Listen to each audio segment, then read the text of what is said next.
So, when I ask, what is Odoo? What comes to mind? Well, Odoo is a bit of everything. Odoo is a suite of business management software that some people say is like fertilizer because of the way it promotes growth. But some people also say Odoo is like a magic beanstalk because it grows with your company and is also magically affordable. But then again, you could look at Odoo in terms of how its individual software programs are a lot like building blocks. I mean, whatever your business needs, manufacturing, accounting, HR programs, you can build a custom software suite that's perfect for your company. So what is Odoo? Well, I guess Odoo is a bit of everything. Odoo is a fertilizer, magic beanstalk building blocks for business. Yeah, that's it. Which means that Odoo is exactly what every business needs. Learn more and sign up now at odoo.com. That's ODOO.com. Time is precious, and so are our pets. So time with our pets is extra precious. That's why we started Dutch. Dutch provides 24/7 access to licensed vets with unlimited virtual visits and follow-ups for up to 5 pets.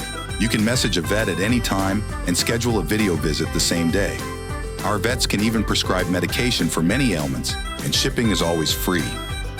With Dutch, you'll get more time with your pets and year-round peace of mind when it comes to their vet care.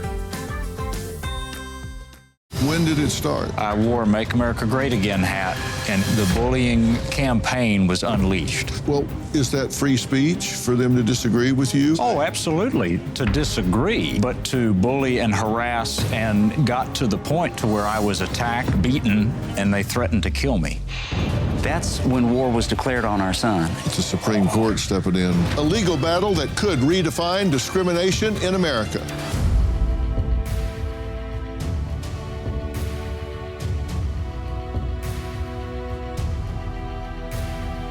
For decades, racism discussions have centered on historically marginalized groups. But what happens when a white student claims he was bullied, harassed, and discriminated against for his race? 21-year-old Brooks Warden says that's exactly what happened to him. He claims that for years he endured racial slurs, verbal abuse, and physical attacks while attending middle and high school in the Austin Independent School District. He says his parents' repeated pleas for help to stop the bullying were ignored, so they sued under Title VI of the Civil Rights Act. Title VI bans racial discrimination in federally funded programs, but some argue that members of a majority group can't be discriminated against, and thus there is sometimes a much higher burden of proof to claim racism. Donald Trump called this a growing issue, stating there is a definite anti-white feeling in this country, and that can't be allowed. And in week 1 of his presidency, he put his pen where his mouth was and signed executive orders dismantling DEI programs nationwide.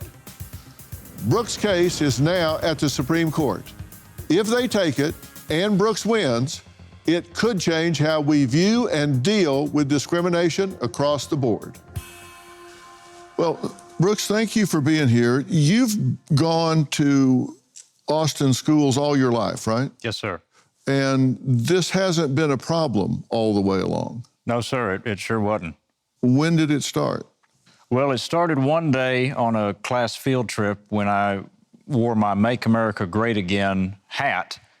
And from that point forward, it was like I had a target on my back. All through my kindergarten through 6th grade, I was one of the most beloved students in Austin schools. And then on that field trip, I wore a Make America Great Again hat, and it was the bullying campaign was unleashed. Well, did you have friends? I mean, you said yes, you were, sir. you were well-liked. You had friends. Yes, sir. Did they talk to you about it? About the hat, about your... Well... Did they know how you felt before that time? It was marginally known that I was conservative, but it was...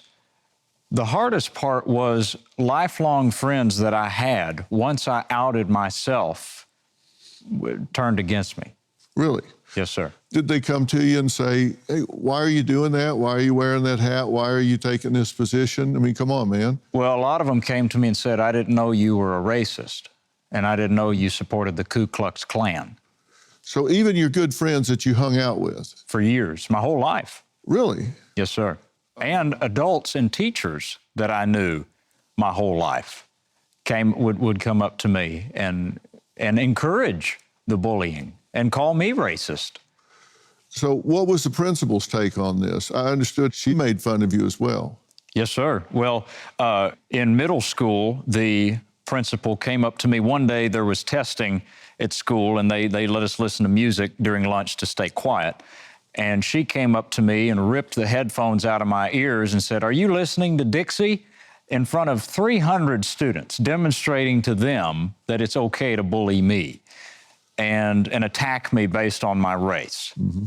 And walked off just laughing, so proud of herself. And then after each one of these instances, the bullying and harassment was turned up, was ramped up. The volume got turned up on it daily. So what do you attribute this to? What's your interpretation of it? There is a climate in this country to where if you are a white Christian conservative, that it is open season to discriminate against someone that fits that description. And what do you think fosters that? Why do you think that's okay in some people's eyes? Well, I don't know why someone would think that's okay, because I sure can assure you it's not. But I think a lot of it has to do with what people hear in the media on some platforms. I hear things about conservatives that, as a lifelong conservative myself, I know are not true. I believe that people should be free, and free speech should be the #1 focus of our society. And I don't know why people would think it's okay to abuse a child. Why any viewpoint would green light the abuse of a child. I can't answer that. Well, is that free speech for them to disagree with you, for them to say? Oh, absolutely, to disagree, but to bully and harass, and got to the point to where I was attacked, beaten, and they threatened to kill me. You say at 16, a student threatened to kill all Trump supporters. Yes, sir. To you? Came up to me, got right in my face, and used some very vulgar language saying that they're going to kill all Trump supporters and they don't care who hears it. Said it right to me, and I was in fear of bodily harm. And you had a teacher comment on too many white kids, too many white people. Yes, sir. Was it a white teacher? Yes, sir, it was. It was a white, liberal woman teacher. And this is in the Austin School District? Yes, sir. And you reported that? Yes, sir. And your parents weighed in on it as well? My parents were up at the school, both middle school and high school, dozens of times, pleading with them to please take action. And they were always assured that action was going to be taken. And in some cases, the evidence pertaining to me was destroyed. And this was backed up by one of the area superintendents for the district. As he said, I can't find any evidence of this happening. He was very troubled by that. Mm-hmm.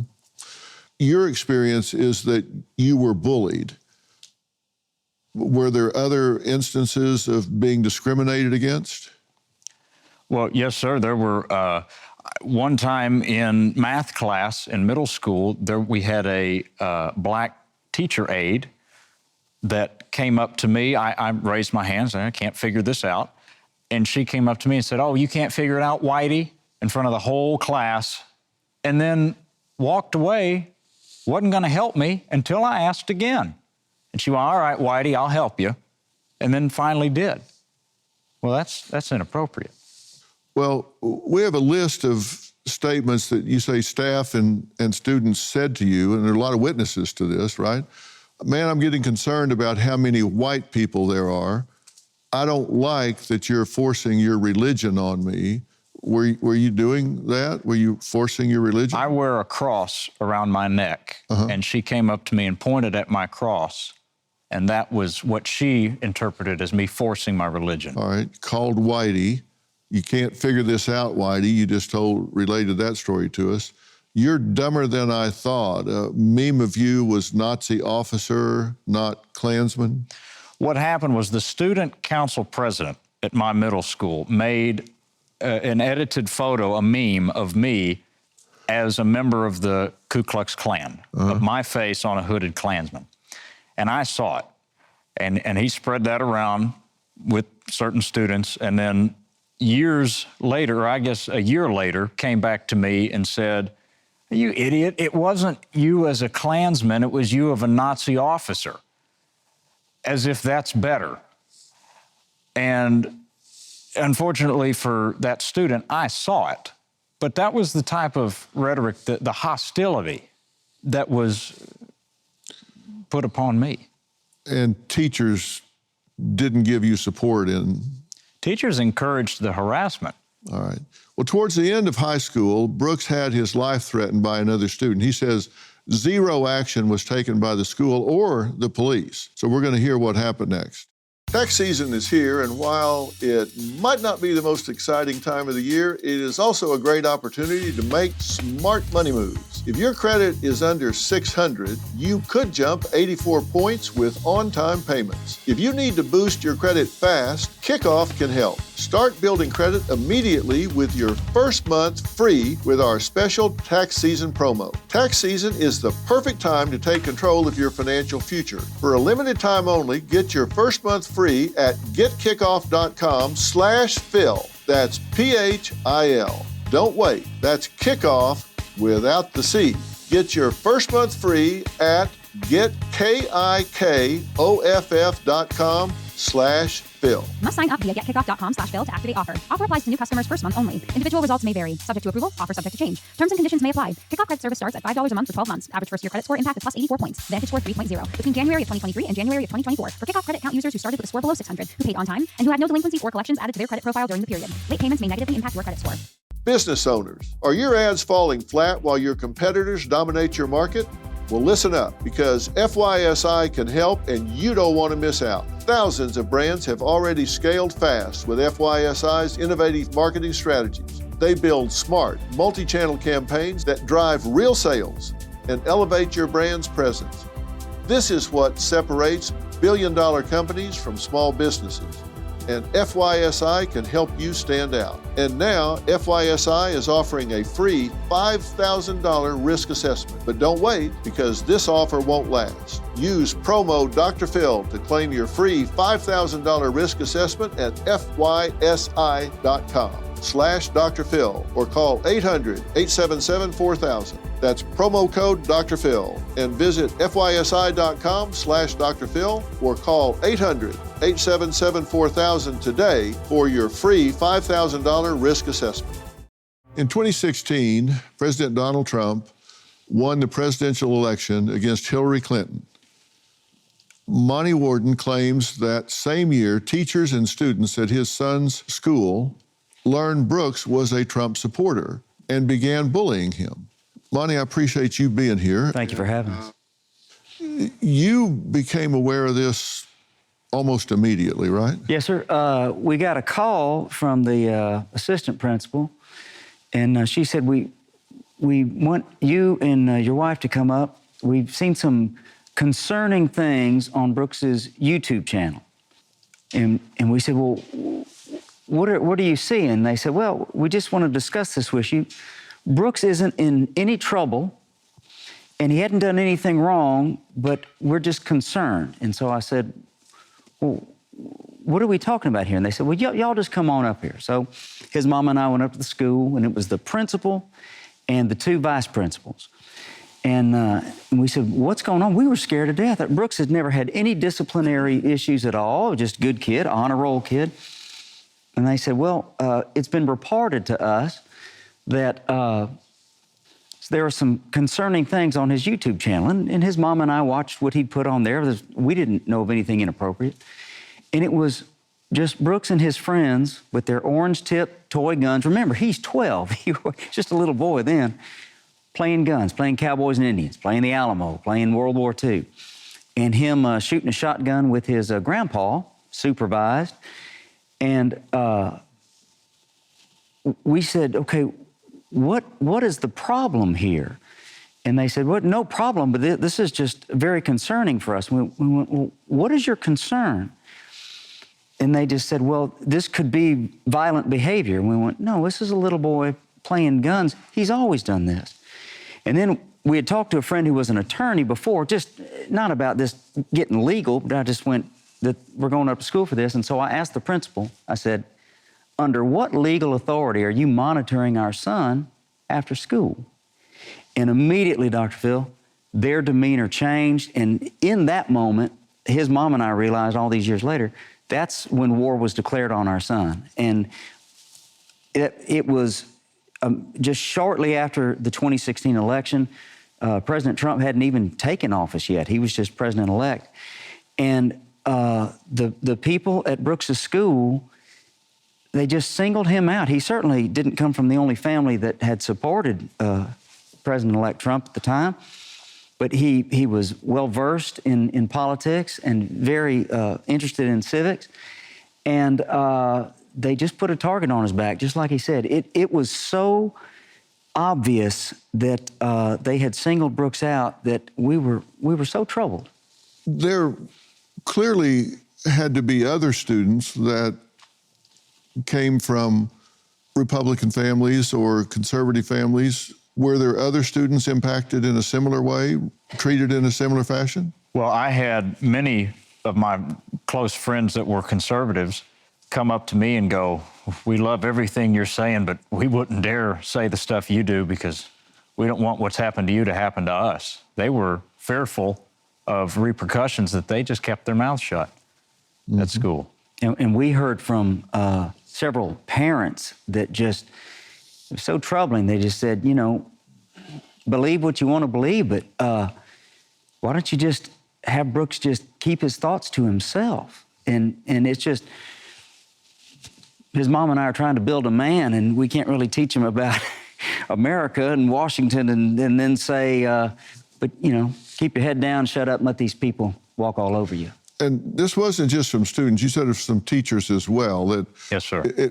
You talked about at one point at which a teacher had yelled at you, knocked your papers off the desk, that there was an algebra class where you were actually attacked by some Hispanic students. Yes, sir. Was there a reason? Did they give any reason that they were attacking you? I was told by the student that attacked me, after the attack, his friends told me that he beat me up and attacked me because I was white.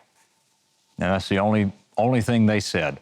And the teacher in that algebra room stood by, let the attack happen, and didn't walk over to break it up until I was on the ground checking to make sure I had all my teeth.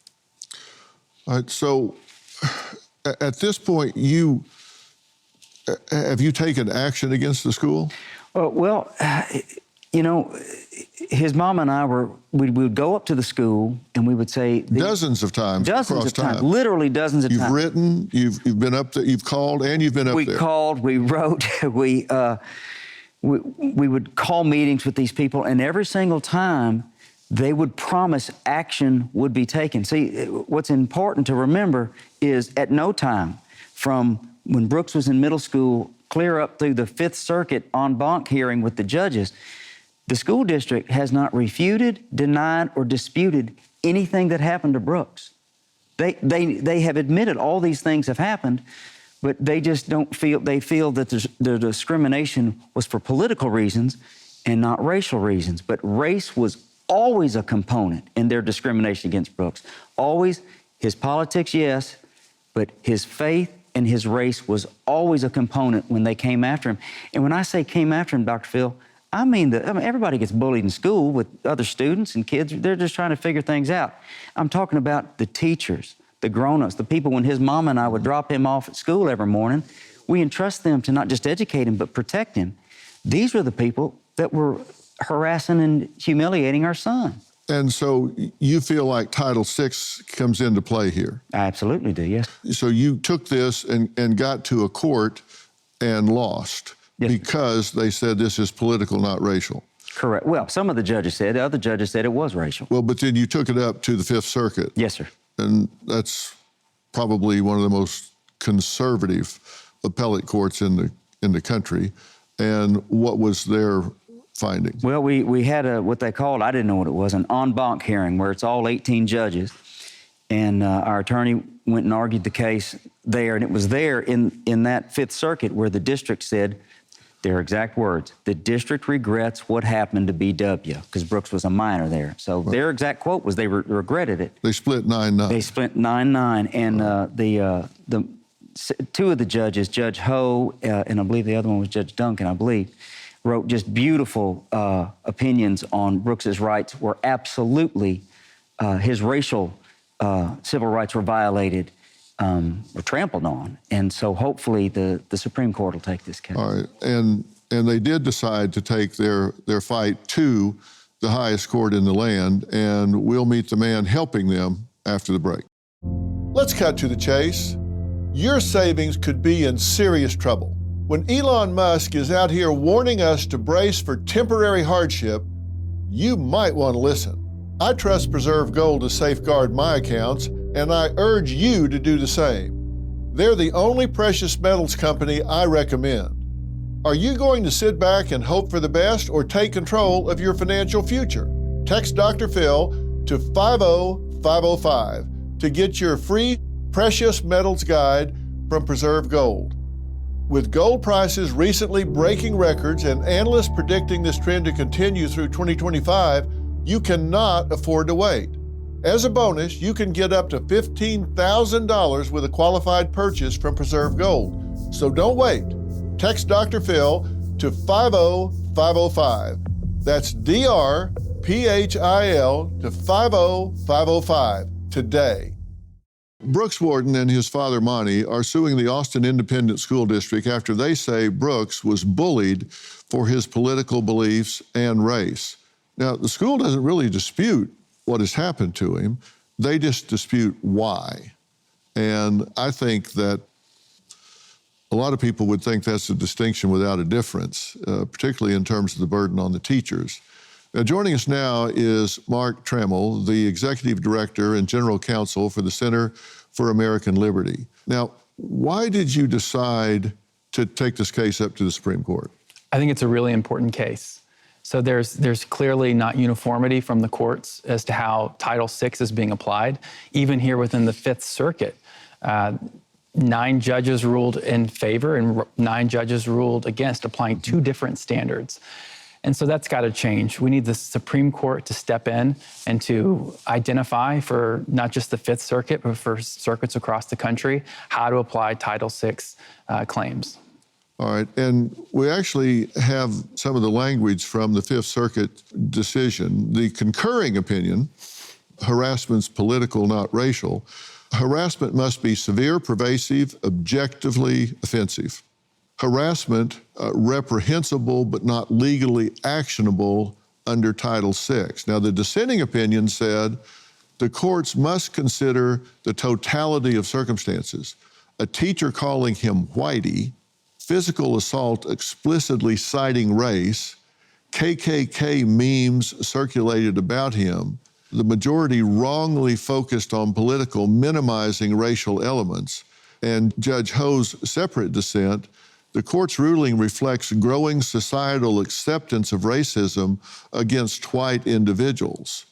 Now, if BW was a minority, the court would have ruled differently. So the distinction is being drawn here that kind of the prevailing view that you can't discriminate against a majority, that's a position that's been held for a long time. That is really what's at issue here under DEI programs, the way they're applied, that if you're in the majority, you can't be discriminated against. And that's something that's being challenged, right? It is. I think that's an argument you're seeing across circuits. The Supreme Court is taking up that very issue in the Ames case that's being argued shortly. But also here, there's an issue of causation. And so the idea under Title VI really is that but for the discrimination that is, being levied against a child in this situation, the injury wouldn't have occurred. But what happened in the Fifth Circuit was the Fifth Circuit Court of Appeals held that the primary impetus for the discrimination had to be within the enumerated protections under Title VI. Now, that's just not in the statute itself, and that's why the court needs to step in and clarify so that future children are not bullied like Brooks was. And you're saying most states, including Texas, don't recognize political discrimination. Right. We're so divided ideologically now, that's a big deal. The fact that people do get targeted, victimized, excluded for their ideological positions. It is a big deal. Now, I want to be careful. Public accommodation laws step in and do provide in certain states, like in California, you can't be discriminated against in California on the basis of your political ideologies when it comes to places of public accommodation. But in all 50 states, when it comes to federal statute, the Civil Rights Act, right, there's not enumerated protections on the basis of political ideologies. Yeah. But the issue here is when you have discrimination that's happening because of politics and also discrimination that's happening because of race, the political discrimination doesn't negate the actionable claim that is racial. And if the court were to rule that when you have these two different tracks of discrimination, it's really just creating a recipe for this to be without recourse, without remedy. Okay. And when we talk about it from the victim standpoint, and I do say victim because you're targeted, if you are being treated differently in a negative way for some reason, and it causes you to be treated differently academically, opportunity-wise, for whatever reason, and it's not based on your skill, your ability, whatever, then that is discrimination. I mean, that's your Absolutely. position, right? Yes, sir. If you're not being judged on merit, your hard work, your ability, your scores, your effort, your talent, or whatever, for whatever reason, that's discriminatory. Absolutely. And that's what you object to. Yes, sir. What are the chances the Supreme Court will hear this? The Supreme Court takes about 2% of the cases that apply for certiorari. But this is an issue that I think is ripe for review, especially considering some of the other issues that the court is looking at now, the impact of DEI. Dr. Phil, as you mentioned, the president's actions through executive order. I think all of these make it more likely that the court will look at this with a little bit more of a microscope than maybe it would have a few years ago. And you know, his executive order has really put an onus, because Executive Order 14151, ending racial and wasteful government DEI programs and preferencing, puts some pressure on them. And he revoked several prior executive orders that promoted DEI initiatives, including Executive Order 11246, which had prohibited federal contractors from engaging in employment discrimination based on race, color, religion, sex, sexual orientation, gender identity, or national origin. So this order takes aim to eliminate DEI programs, and it's maybe that goes far enough, maybe it doesn't, but the Supreme Court stepping in would make a big difference. What difference would it make if they take it and he wins? Well, I think what it would do is it would put a stop to this type of bullying and harassment nationwide. Because again, we have circuits across the country handling this issue differently. And if the Supreme Court gives direction and defines what discrimination is prohibited under Title VI so it can be uniformly applied, then I think what we're going to see is protection for kids in schools. Are you glad you're standing your ground? Absolutely. Yes, sir. No regrets? Not one. All right. I'm glad. I'm glad, because this is important not just for you. It's important for a lot of young people that maybe don't have that stamina. And I hope that this case will make it to where no child has to go through the discrimination of any kind, but especially the discrimination I went through, because it was awful. I hear you. All right, well, good on you. All right, next, a woman who was demoted after 32 years. Why? She says it was because of her race. We'll hear from her next. Lois Herrera was at the top of her career as a highly accomplished executive at the New York City Department of Education when she says she was abruptly demoted and replaced by a less qualified individual who she says had one key attribute. He was a person of color. Lois, you sued. Tell me why. I sued with two other co-plaintiffs. I sued both for personal reasons because my career had been sidelined and my professional reputation had been destroyed needlessly, despite my accomplishments and my work, but also because I saw a pattern of the DOE becoming increasingly fixated on race. And I saw highly qualified colleagues, this was a pattern of highly qualified white women being sidelined and pushed out of the DOE, many of whom were demoted as well as I had, many of them fearful of speaking out. One such colleague headed up the counseling initiatives in New York City public schools. Now, this is the largest public school system in the country with, at that time, over 1 million students in 1,800 schools.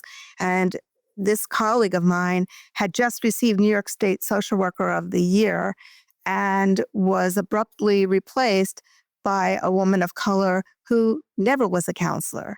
That's basically akin to having the head of New York City math programs never having been a mathematician or a math teacher. You say that you had a distinguished career, and let's just take a look and see if that's true. You had a master's degree from Harvard. You had decades of experience in educational leadership. You successfully led the Office of Safety and Youth Development. You were overseeing school safety, attendance, youth programs citywide. And New York schools were recognized as, quote, the safest in the country. And you had been invited to the White House for your pioneering work in student support initiatives. And for creating all of that, you got demoted. What is it exactly you're supposed to do to keep your job? It seems to me like you hit a home run, then another home run, then another home run, and another home run, and they called you in and said, we're demoting you. Yeah, they told me that because my work was so excellent, they wanted me to become a policy advisor on youth development policy, but that job wasn't real. It seems that when you are called a policy advisor, that means please retire. And I was called to a very public space, told in an area where people were walking by, we like your policy work, join our team. But I was not given a workstation, I was not given a computer, and I had no reports. So I went from having a team of 250 folks who reported to me and many work streams to nothing. And I had my belongings labeled in boxes in the hallway so everybody could see that I was demoted. And they did everything in their power to push me out. However, I did stay, thinking that I had loyalty to the system, thought I could serve, but it became increasingly clear that they had no intention of using my capabilities, my institutional knowledge in any shape, manner, or form. Okay, and you had the institutional knowledge and you had the education from Harvard, a master's degree from Harvard. What were the credentials of the individual that replaced you? He had a GED, no college degree, no state certification in leadership, and he's an affable, friendly guy. And he's African American. Okay, he was black with a GED, and he got your job. And he got a 35% raise as well. Okay. And you sued, and you won. And We settled, yes. yeah, you got an award. Yes. You settled and they paid you money. Yes. You'd rather have kept your job. I would rather none of this had happened. I wish that there had been fair and transparent hiring procedures. My job, to my knowledge, wasn't on the line.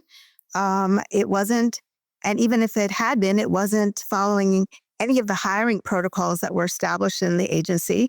There was no posting. There was no listing of qualifications that were necessary. And they tapped this gentleman on the shoulder and asked him to take my job. Absolutely amazing. Absolutely amazing. That's hard to understand, hard to believe. Since President Donald Trump has taken office, there are new policies in effect to monitor many DEI initiatives. We'll talk more about that next. She said she wished none of it had ever happened, but it did. And you know that's the tragedy of it all. It didn't have to happen unless you're trying to fill a quota, you're trying to fill some kind of false bucket.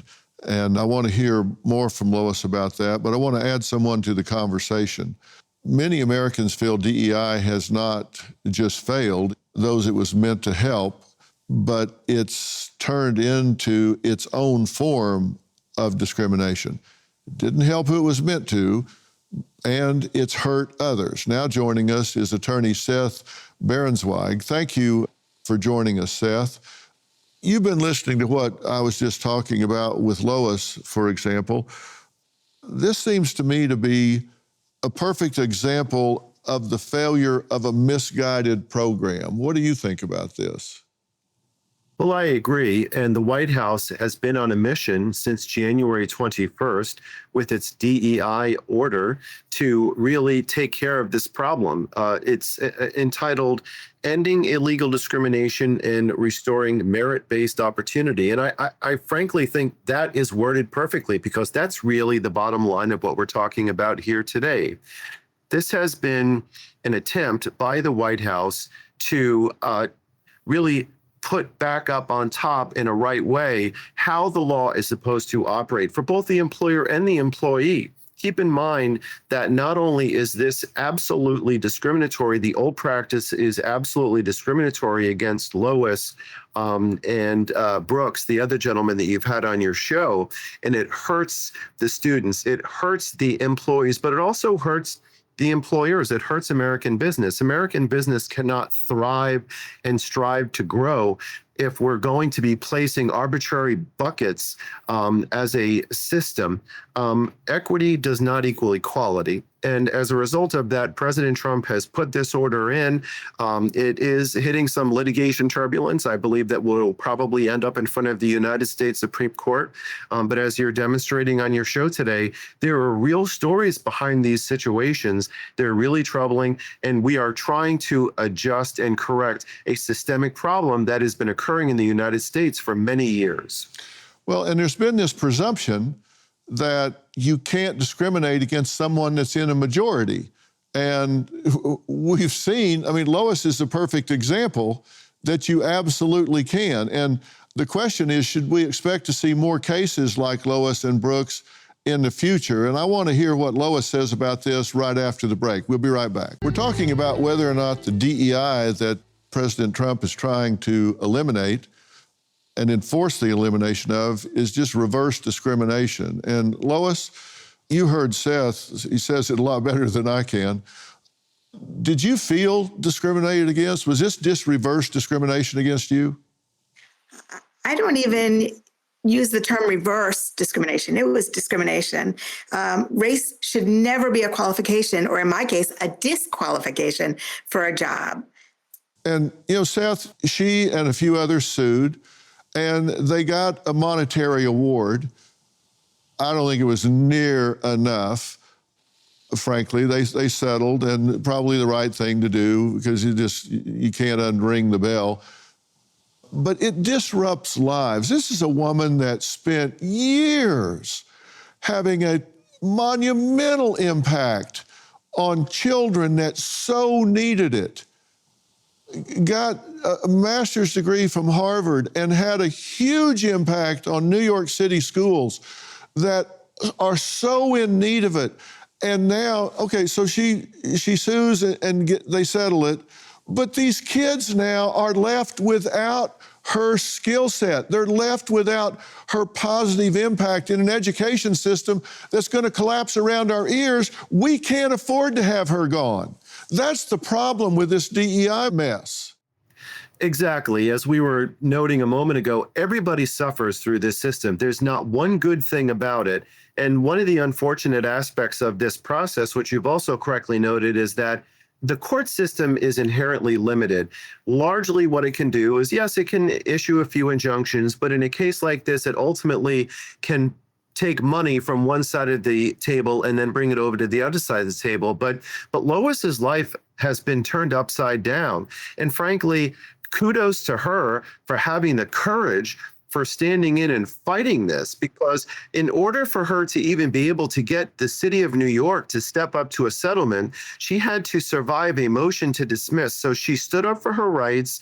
She went up against an entire system and she came out ahead. So if it wasn't for people with her fortitude, then really, we wouldn't even be hearing these kinds of stories. Thank goodness we have an administration in Washington right now that is actually following the law. And I agree that any discrimination is discrimination. It violates the Civil Rights Act. Everybody should be treated equally based upon merit. So these are the kinds of stories that really tug at our heartstrings, but demonstrate that President Trump and great pride and very brave plaintiffs like Lois across the United States are doing the right thing. You bet. So what should you do if you think your workplace has set up some inappropriate DEI policies? We'll answer that question when we come back. Seth, what do people do if they get caught in a trap like Lois did? We got 30 seconds. I think that they need to be proactive. They need to talk to, first, their supervisors to try to understand what's going on and get more clarity. Communication is key. Also, consult with legal counsel, understand what your rights are, and stand up for your rights. When we have great people like Lois who are going to step forward and enforce those rights, when we have leaders like Donald Trump that are going to make sure that we actually follow the law, this is where we progress as a society. So stand up for your rights, understand your rights, and hold firm, because we are a system of laws, and these laws really point in a just direction. Great advice. I want to thank Lois, Seth, and Brooks, his father Monte, and attorney Mark Trammell. And I want to figure out how we can clone Lois and spread her across the whole education system. Maybe that'll save us. We'll see you next time. Thanks so much.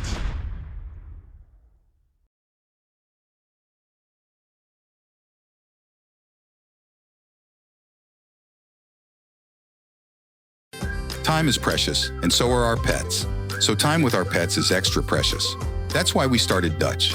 Dutch provides 24/7 access to licensed vets with unlimited virtual visits and follow-ups for up to 5 pets. You can message a vet at any time and schedule a video visit the same day. Our vets can even prescribe medication for many ailments, and shipping is always free. With Dutch, you'll get more time with your pets and year-round peace of mind when it comes to their vet care.